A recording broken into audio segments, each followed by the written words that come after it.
बिस्मिल्लाहिर्रहमानिर्रहीम।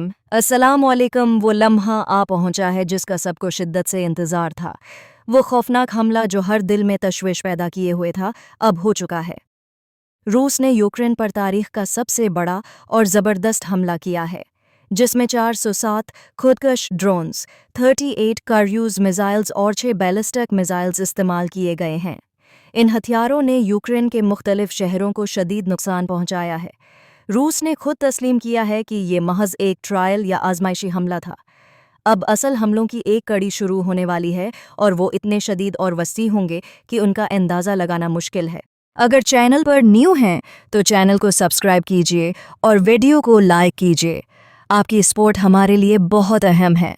हर सब्सक्रिप्शन और लाइक हमें मज़ीद वीडियोज़ बनाने की तरगीब देता है, तो देर किस बात की, अभी सब्सक्राइब करें और हमारी कम्युनिटी का हिस्सा बनें। इस हमले में 400 से ज़ायद ड्रोन्स, 38 क्रूज़ और 6 बैलिस्टिक मिसाइल्स शामिल थे, जिन्होंने यूक्रेन के मुतादिद इलाकों को तबाह व बर्बाद कर दिया है। ख़ास तौर पर इन फौजियों और इलाकों को निशाना बनाया गया है जिन्हें रूस हमले में इन्वॉल्व्ड समझता है।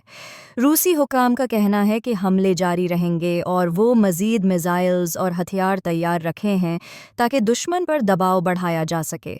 उनका वादा है कि ये हमले इतने बड़े और शदीद होंगे कि दुनिया हैरान रह जाएगी।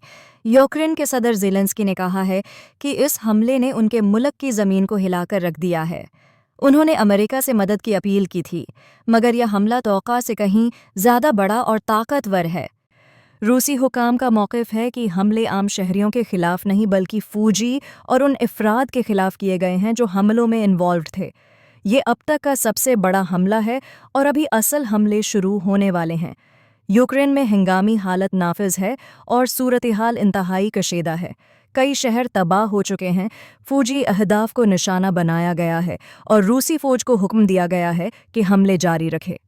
रूस खास तौर पर न्यूक्लियर पावर प्लांट्स को भी निशाना बनाने का इरादा रखता है ताकि यूक्रेन की बिजली की फ्राहमी मुतासर हो और खौफ व हरास फैलाया जा सके। इसका मकसद महफूज समझे जाने वाले इलाकों को भी तबाह करना है।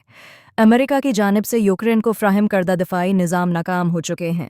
रूस ने इब्तदाई तौर पर हल्के मिसाइल से दिफाई निज़ाम को उलझाया, फिर बड़े और ताकतवर मिसाइल बरसाए, जो ईरान की हिकमती अमली से मुशाबहत रखता है। ये जंग इंतहाई ख़तरनाक मरहले में दाखिल हो चुकी है क्योंकि अमेरिका डायरेक्ट मुदाखलत नहीं कर रहा। रूस ने उस जंग में अमरीकी दिफाई निज़ाम की सलाहियतों का अंदाज़ा लगाने के लिए ये हमले किए। पुतिन ने डोनाल्ड ट्रंप को ख़बरदार किया था कि पीछे हट जाएं क्योंकि बड़ा हमला होने वाला है, लेकिन रूस ने अपनी मर्ज़ी से हमला किया और दिफाई निज़ाम का तजर्बा किया। शमाली कोरिया भी उस जंग में मिसाइल फ्राहम करके शामिल हो रहा है। रूस चाहता है कि यूक्रेन के ज़्यादा से ज़्यादा इलाके उसके हमलों के निशाने पर आएं। इसके एजेंट्स भी यूक्रेन में सरगर्म अमल हैं जो रूस की मदद कर रहे हैं। इस जंग का असर मशरिक़ वसता तक भी पहुंचा है। इसराइल ने लिबनान पर हमले किए हैं, जिससे इलाकाई कशीदगी बढ़ गई है। फ़लस्तीन में हथियारों की फ्राहमी जारी है।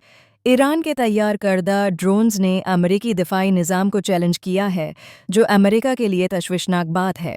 रूस, यूक्रेन के अलावा चीन, अमेरिका, इसराइल, ईरान और दीगर ममालिक भी इस जंग में अपनी अपनी पोजीशन मजबूत कर रहे हैं। इस लड़ाई में अब तक तकरीबन $7 अरब का नुकसान हो चुका है। रूस अपनी फ़ौज को आगे बढ़ाने का इरादा रखता है, जबकि अमेरिका कोशिश कर रहा है कि डायरेक्ट मुदाखलत से गुरेज़ करे। मज़ाकरात जारी हैं, मगर हमले तेज़ हो रहे हैं। ये जंग एक आलमी बहरान की शक्ल अख्तियार कर चुकी है, जिसके असरात दुनिया भर में महसूस किए जाएंगे।